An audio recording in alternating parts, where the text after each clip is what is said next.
میں نے بھی ایک انسان کے لیے اپنا سب کچھ قربان کیا تھا، اور ایسا بھی نہیں ہے کہ صرف میں نے ہی، بلکہ اس انسان نے بھی کبھی مجھے کسی چیز کی کمی محسوس نہیں ہونے دی۔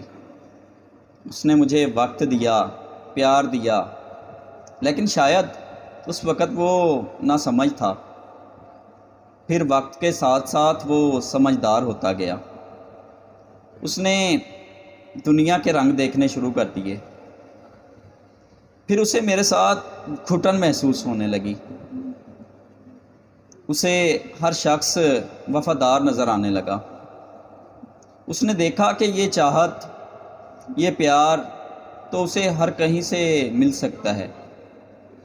آخرکار وہ شخص میری چاہتیں، میری وفائیں میرے منہ پر مار کر آگے بڑھ گیا۔ میری وفاؤں کا مجھے یہ صلہ ملا کہ ذہنی سکون ہی ختم ہو گیا، چہرے کی مسکراہٹ ہی چھن گئی ہے۔ اب مجھے ہر چیز سے بیزاری ہونے لگی ہے۔